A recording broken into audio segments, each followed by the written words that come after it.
The Ambitious Guest by Nathaniel Hawthorne. One September night, a family had gathered round their hearth and piled it high with the driftwood of mountain streams, the dry cones of the pine, and the splintered ruins of great trees that had come crashing down the precipice. Up the chimney roared the fire and brightened the room with its broad blaze. The faces of the father and mother had a sober gladness. The children laughed. The eldest daughter was the image of happiness at 17, and the aged grandmother who sat knitting in the warmest place was the image of happiness grown old. They had found the herb, heart's ease, in the bleakest spot of all of New England. This family were situated in the notch of the White Hills, where the wind was sharp throughout the year and pitilessly cold in the winter, giving their cottage all its fresh inclemency before it descended on the valley of the Saco. They dwelt in a cold spot and a dangerous one, for a mountain towered above their heads, so steep that the stones would often rumble down its sides and startle them at night. The daughter had just uttered some simple jest that filled them all with mirth when the wind came through the notch and seemed to pause before their cottage, rattling the door with a sound of wailing and lamentation before it passed into the valley. For a moment it saddened them, though there was nothing unusual in the tones. But the family were glad again when they perceived that the latch was lifted by some traveler whose footsteps had been unheard amid the dreary blast which heralded his approach, and wailed as he was entering, and went moaning away from the door. Though they dwelt in such a solitude, these people held daily converse with the world. The romantic pass of the Notch is a great artery, through which the lifeblood of the internal commerce is continually throbbing between Maine on one side and the Green Mountains and the shores of the St. Lawrence on the other. The stagecoach always drew up before the door of the cottage. The wayfarer with no companion but his staff paused here to exchange a word, that the sense of loneliness might not utterly overcome him ere he could pass through the cleft of the mountain or reach the first house in the valley. And here the teamster on his way to Portland Market would put up for the night. And if a bachelor might sit an hour beyond the usual bedtime and steal a kiss from the mountain maid at parting. It was one of those primitive taverns where the traveler pays only for food and lodging, but meets with a homely kindness beyond all price. When the footsteps were heard, therefore, between the outer door and the inner one, the whole family rose up, grandmother, children, and all, as if about to welcome someone who belonged to them, and whose fate was linked with theirs. The door was opened by a young man. His face at first wore the melancholy expression, almost despondency, of one who travels a wild and bleak road, at nightfall and alone, but soon brightened up when he saw the kindly warmth of his reception. He felt his heart spring forward to meet them all, from the old woman who wiped a chair with her apron, to the little child that held out its arms to him. One glance and smile placed the stranger on a footing of innocent familiarity with the eldest daughter. "Ah, this fire is the right thing," cried he, "especially when there's such a pleasant circle around it. I am quite benumbed, for the Notch is just like the pipe of a great pair of bellows. It has blown a terrible blast in my face all the way from Bartlett." "Then you are going towards Vermont," said the master of the house, as he helped take a light knapsack off the young man's shoulders. "Yes, to Burlington and far enough beyond," replied he. "I meant to have been at Ethan Crawford's tonight, but a pedestrian lingers along such a road as this. It is no matter, for when I saw this good fire and all your cheerful faces, I felt as if you had kindled it on purpose for me, and were waiting my arrival.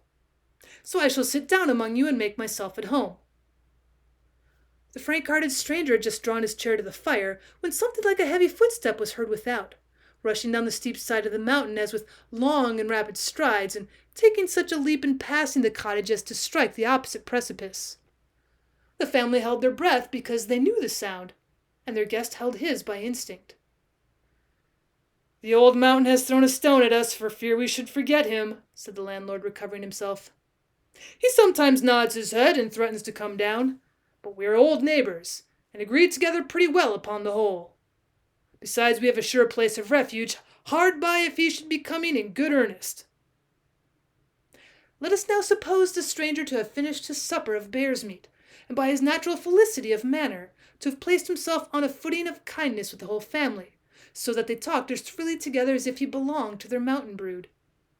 He was of a proud yet gentle spirit, haughty and reserved among the rich and great, but ever ready to stoop his head to the lowly cottage door and be like a brother or a son at the poor man's fireside.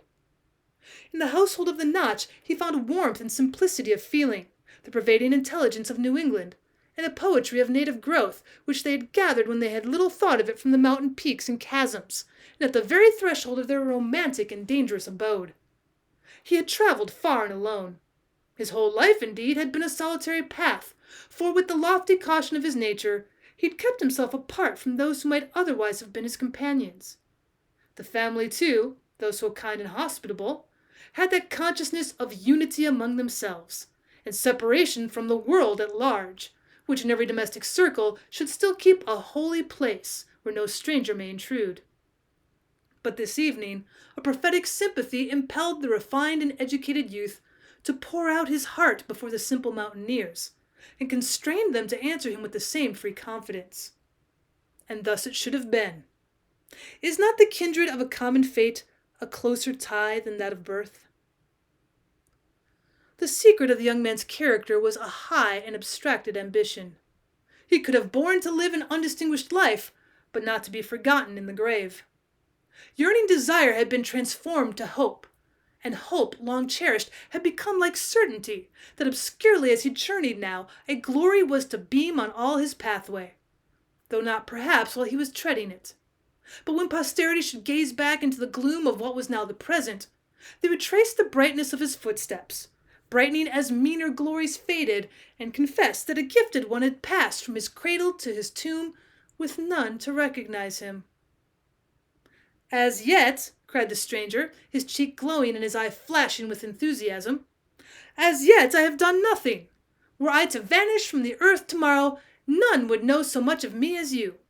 That a nameless youth came up at nightfall from the valley of the Saco, and opened his heart to you in the evening, and passed through the Notch by sunrise and was seen of no more. Not a soul would ask, who was he? Whither did the wanderer go? But I cannot die till I've achieved my destiny. Then let death come. I shall build my monument." There was a continual flow of natural emotion gushing forth amid abstracted reverie, which enabled the family to understand this young man's sentiments, though so foreign from their own. With quick sensibility of the ludicrous, he blushed at the ardor into which he had been betrayed. "You laugh at me," said he, taking the eldest daughter's hand and laughing himself. "You think my ambition as nonsensical as if I were to freeze myself to death on the top of Mount Washington, only that people might spy at me from the country round about. Truly that would be a noble pedestal for a man's statue." "Well, it's better to sit here by this fire," answered the girl, blushing, "and be comfortable and contented, though nobody thinks about us." "I suppose," said her father after a fit of musing, "there is something natural in what the young man says, and if my mind had been turned that way I might have felt just the same. It is strange, wife, how his talk has set my head running on things that are pretty certain never to come to pass." "Perhaps they may," observed the wife. "Is the man thinking what he will do when he's a widower?" "No, no," cried he, repelling the idea with reproachful kindness. "When I think of your death, Esther, I think of mine too. But I was wishing we had a good farm in Bartlett, or Bethlehem, or Littleton, or some other township round the White Mountains, but not where they could tumble on our heads. I should want to stand well with my neighbors and be called squire, and be sent to general court for a term or two. For a plain honest man may do as much good there as a lawyer. And when I should be grown quite an old man, and you an old woman, so as not to be long apart, I might die happy enough in my bed, and leave you all crying around me. A slate gravestone would suit me as well as a marble one, just my name and age and a verse of a hymn, and something to let people know that I lived an honest man and died a Christian." "There now," exclaimed the stranger, "it is our nature to desire a monument, be it slate or marble or a pillar of granite, or a glorious memory in the universal heart of man." "Well, we're in a strange way tonight," said the wife with tears in her eyes. "They say it's a sign of something when folks' minds go a-wandering so. Hark to the children." They listened accordingly. The younger children had been put to bed in another room, but with an open door between so they could be heard talking busily amongst themselves. One and all seemed to have caught the infection from the fireside circle, and were out vying each other in wild wishes and childish projects of what they would do when they came to be men and women. At length the little boy, instead of addressing his brothers and sisters, called out to his mother. "I'll tell you what I wish, Mother," cried he. "I want you and Father and Grandmum and all of us, and the stranger too, to start right away and go and take a drink out of the basin of the flume." Well, nobody could help laughing at the child's notion of leaving a warm bed and dragging them from a cheerful fire to visit the basin of the flume, a brook which tumbles over the precipice deep within the notch. The boy had hardly spoken when a wagon rattled along the road and stopped a moment before the door. It appeared to contain 2 or 3 men who were cheering their hearts with the rough chorus of a song which resounded in broken notes between the cliffs, while the singers hesitated whether to continue their journey or to put up here for the night. "Father," said the girl, "they are calling you by name." But the good man doubted whether they'd really called him, and was unwilling to show himself too solicitous of gain by inviting people to patronize his house. He therefore did not hurry to the door, and the lash soon being applied, the travelers plunged into the notch, still singing and laughing, though their music and mirth came back drearily from the heart of the mountain. "There, Mother," cried the boy again, "they'd have given us a ride to the flume." Well, again they laughed at the child's pertinacious fancy for a night ramble. But it happened that a light cloud passed over the daughter's spirit, and she looked gravely into the fire, and drew a breath that was almost a sigh. It forced its way in spite of a little struggle to repress it. Then, starting and blushing, she looked quickly around the circle as if they'd caught a glimpse into her bosom. The stranger asked what she'd been thinking of. "Nothing," answered she with a downcast smile. "Only I felt lonesome just then." "Oh, I've always had a gift of feeling what's in other people's hearts," said he, half seriously. "Shall I tell the secrets of yours? For I know what to think when a young girl shivers by a warm hearth, and complains of lonesomeness at her mother's side. Shall I put these feelings into words?" "They would not be a girl's feelings any longer if they could be put into words," replied the mountain nymph, laughing but avoiding his eye. All this was set apart. Perhaps a germ of love was springing in their hearts, so pure that it might blossom in paradise, since it could not be matured on earth. For women worshipped such gentle dignity as his, and the proud, contemplative yet kindly soul is oftenest captivated by simplicity like hers. But while they spoke softly, and he was watching the happy sadness, the lightsome shadows and the shy yearnings of a maiden's nature, the wind through the notch took a deeper and drearier sound. It seemed, as the fanciful stranger said, like a choral strain of the spirits of the blast, who in old Indian times had their dwelling among these mountains, and made their heights and recesses a sacred region. There was a wail along the road as if a funeral were passing. To chase away the gloom, the family threw pine branches on their fire till the dry leaves crackled and the flame arose, discovering once again a scene of peace and humble happiness. The light hovered about them fondly and caressed them all. There were the faces of the children, peeping from their bed apart, and here the father's frame of strength, the mother's subdued and careful Mayenne, the high-browed youth, the budding girl, and the good old grandame still sitting in the warmest place. The aged woman looked up from her task, and with fingers ever busy was the next to speak. "Old folks have their notions," said she, "as well as young ones. You've been wishing and planning, and letting your heads run on one thing and another, till you've set my mind a-wandering too. Now, what should an old woman wish for when she can go but a step or two before she comes to her grave? Children, it'll haunt me night and day till I tell you."